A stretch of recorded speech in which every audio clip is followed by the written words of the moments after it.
Click the link below for a 30-day free trial of Audible. Yo! Yes, ladies and gentlemen, we are back with some more Jujutsu Kaisen content. Yes, ladies and gentlemen. So today, actually, with this video, my editor, shout out to Guiza, asked me, he said, how would you feel about Nobara coming back? Now, this question was actually spurred on by the most recent chapter of JJK as of this recording, chapter 259. With chapter 259, our favorite brother is now back into the fight in the Shinjuku Showdown, Aoi Todo. Now, with the return of Todo, a lot of people have been wondering, well, what about Nobara? Specifically, there's actually a line about resonance within this past chapter, and a lot of people are under the assumption that she could come back to the story due to the funkiness between Megumi's soul and Sukuna's soul, and how Megumi's soul has been beaten down and really sat in a pit of evil for, almost a month or however long. Which begs the question, how do I feel about Nobara coming back to the story? So, if we're being honest,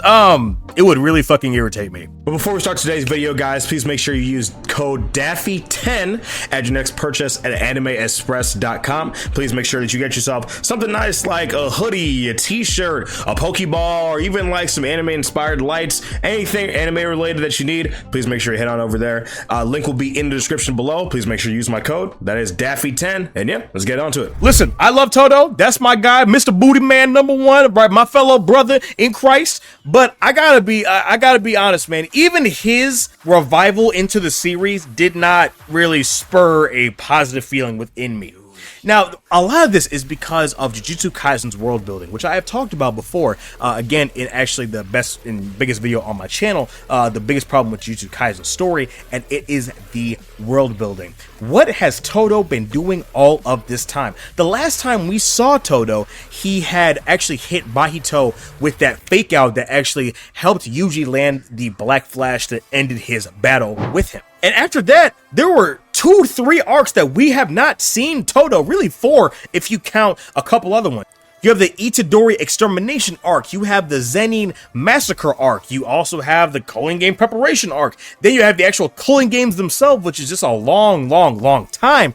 Then we get to the Shinjuku Showdown, which we are now at the tail end of. So it's frustrating because we haven't seen Todo in what, 3-4 years? And then he's back, and I was kind of just like, oh man, he's back. It's a hype, but why now? Now, obviously, narratively, I get it. Why now? Yuji is obviously at one of his lowest points yet again, and Gege has stated that yes, Todo is like my man Kenpachi. He's always going to show up exactly when you need him to be, but that's not good enough for me right now, and it certainly applies to Nobara as well. I would have loved to see similar to Lee in Naruto, when Lee was injured at the hands of Gaara, but we still saw Lee train and had those character interactions with Might Guy, saying that, Lee's crazier for even trying to still train, but Might Guy was still by his side the entire time. Those are good moments, and we missed all of this with Todo. So going back to Nobara, even the time that we had with her, we didn't get a whole lot of. So we go to Nobara's introduction, then we go to the detention center incident,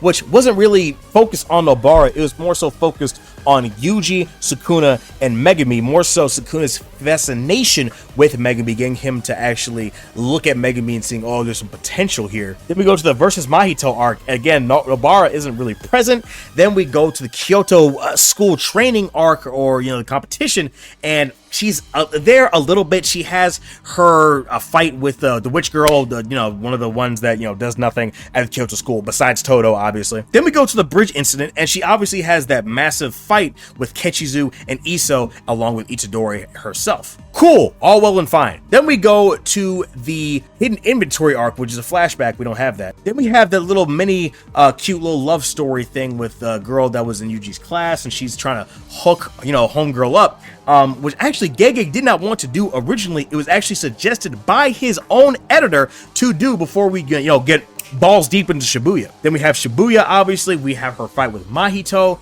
and then she promptly passes away. But all in all, man, we really didn't get a whole lot of time with Nobara. Now, obviously, I think that her death was better than Nanami's. I think that Nanami's death is probably the weakest in the series. I think that Yuki's death was better. That's probably a hot take considering that I've given my thoughts on Nanami before, but Nanami, I just felt like we didn't have nearly have enough time with. He always felt like a substitute teacher role to me. Like, we have that weird panel where Yuji is saying, I'll take on your fair share of suffering. Like, they had this, like, a student mentor relationship, but Yuji really didn't train under Nanami for that long, so it's frustrating. But I do think that Nobara's death was fine. We have that big old flashback where a lot of people were actually confused what the whole meaning was, but the meaning of that flashback was because she's always had this like kind of snooty attitude. She's always kind of had this slightly holier than thou kind of quote unquote bitchy attitude as described by Yuji, but when she looks at the flashback and she kind of glances at her life, she sees that, you know what, it's not all bad. These loudmouth idiots that I've always hung around with and all this, they're actually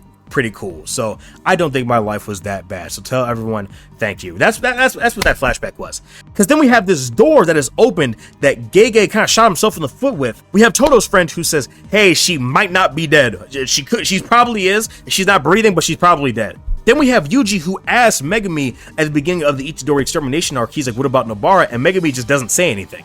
We have two explicit examples of Nobara's death being unclear. So it's very, very, very peculiar. And then we have this weird little scene where Yuji says that he's kind of acting up towards Angel because he was afraid that she might replace Nobara, which is also, it's kind of funny because Yume actually told me that Gege forgot how to draw Nobara because she actually looks nothing like she usually does here. I don't know why she's off model here. I guess it's been like years since Gege drew her, but she looks pretty weird here. I don't know why. So we've had like 3 separate instances of Nobara possibly being alive, but we weren't to the same thing. What has she been doing this entire time? Has she been healing? Like, she's been healing from a lost eye for that long? I don't know about that, man. I don't know about that. Listen. You want to know my true feelings of Nobara coming back? I'll tell you this. If Nobara comes back to the Jujutsu Kaisen story, I will personally read, watch, and review the first arc of One Piece and put it on my channel. That is a pinky promise. Look at me through the screen. That is a pinky promise. I promise you I'll do that. I think it would be a good time for her to show up, considering that, yes, someone that can affect souls besides Yuji, obviously it would be Nobara, because we have Nobara being able to kind of track Mahito in Shibuya when she hits his clone and she felt her energy go somewhere else. It would make sense narratively speaking, but I don't know if Gege's application of Nobara into the story was very well done. So we're gonna have to have some major flashbacks to see what Nobara and Toto were both doing in this time that they were just off screen, because it's just so frustrating. I just feel like the world building for these two characters was incomplete. I feel like Yuki's was actually better well done, because we've seen Yuki kind of peppered into the story. We see Yuki with her small flashback with Toto. We see Yuki with her flashback with Geto and her conversation with Geto. Then she shows up at the end of the Shibuya instance. So we have proper build-up with Yuki. And people, when she died, were actually pretty upset. People weren't upset more so that she died. People were more upset with the manner of how her death was implemented. That's why people were upset. So we will see, man. I don't know if necessarily Nobara's death is going to be retconned. I don't know if to me the vibe is that Gege wasn't really sure what he was going to do with Nobara in the first place. That's the vibe I got. It did feel like a cop-out, like, hey, I could kill this character if I want, or I could bring her back later into the story, but to me, that's a little lazy, not gonna lie. Again, y'all know me, I love Jujutsu Kaisen, but you can't properly love something without admitting it's false, because then you start falling into delusion, right? Nothing that you consume is absolutely perfect. There are going to be some issues that you can find. But I'm very curious, what do you guys think about Nobara's death? Do you think that Nobara is truly dead? Do you think that it's a good idea that Gege left that door open? What do you guys think? I'm very curious to see. But yeah, it's Big Boy Daffy, guys. Thank you guys so much for joining me on this video. Make sure you leave a like and subscribe, and I will see you in the next video. Y'all make sure you take care of yourselves. Have a good one. Peace.